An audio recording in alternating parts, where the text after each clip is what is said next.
tarot reading, psychic reading, particularly on social media, is such a joke.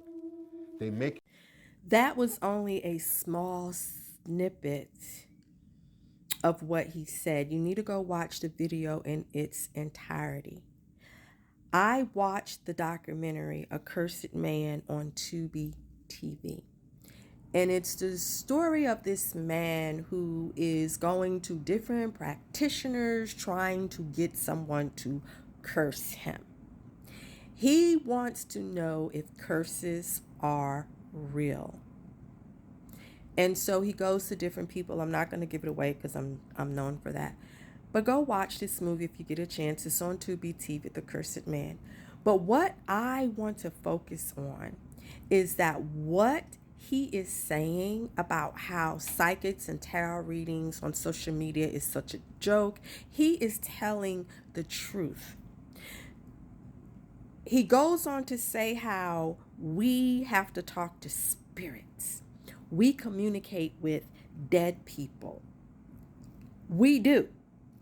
So, yeah, I understand, people up there, like he's saying, with their long nails and their head wrap, and they're being very performative, and they memorize tarot cards and oracle cards, and they use their intuition to tap into what that meaning is. But a real root worker, a real hoodoo worker, a real conjurer, and I'm not talking about the ATRs, I'm talking about us. I'm not talking about where you get a Diligone reading or an E5 reading and the Orisha come down and give you a prescription.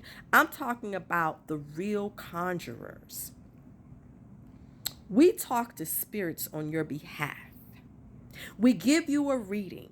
We see what is going on with you. Then we have to talk to the spirits. I'm not talking about your ancestors. We're talking about the spirits that are in our spirit team that works with us to help work with you on whether or not they are willing to help you. And if they are, what is it that we have to do? And we are giving medicines, prescriptions to give to you that is going to help you. That could come from baths. That can come from lighting candles, doing candle work, doing open road work. I mean, there are people who do open road work and they don't even read the situation. There are people who light candles for other people and they don't even read the situation that the people are going through.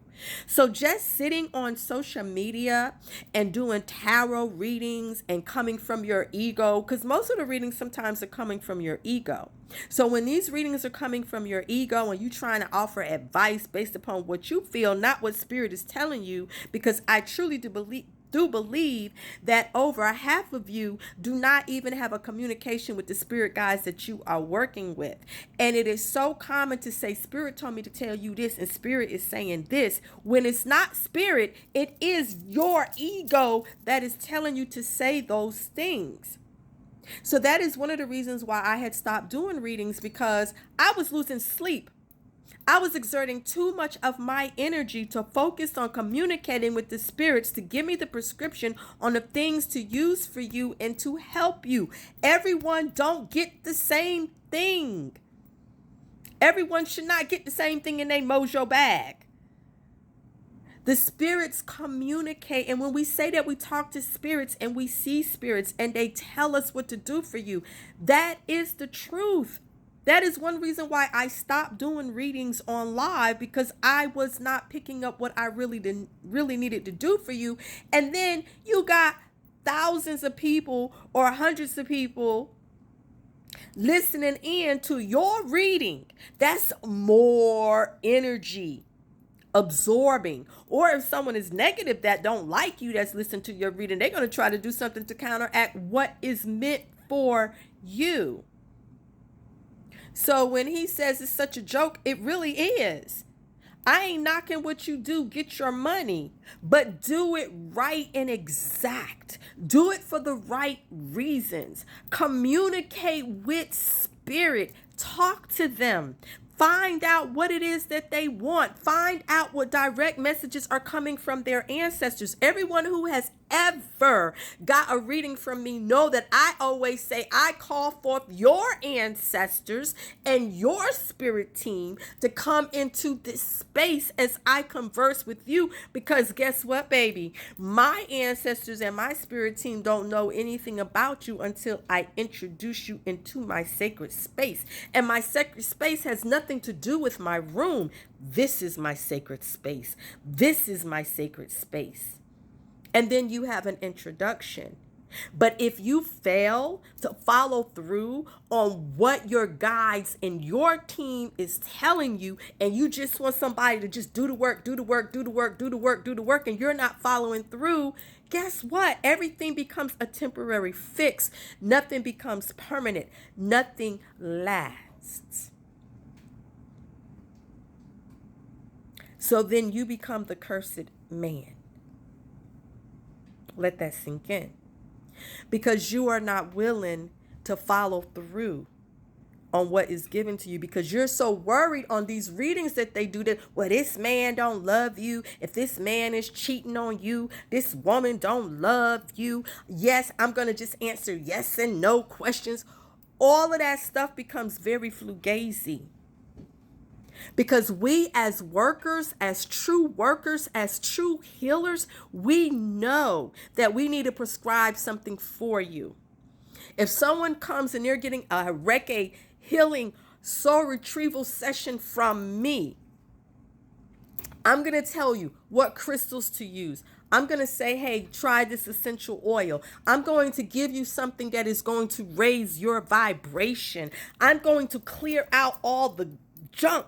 I'm going into your subtle body, your etheric body, and I am retrieving parts of you that got hurt or damaged, or even removing those things out of those fields that you absorb from somebody else that's not even your BS. So that's why this path is serious. And you have to have a serious mindset to be able to work with these spirits and to conjure. I am a conjurer. I am a healer.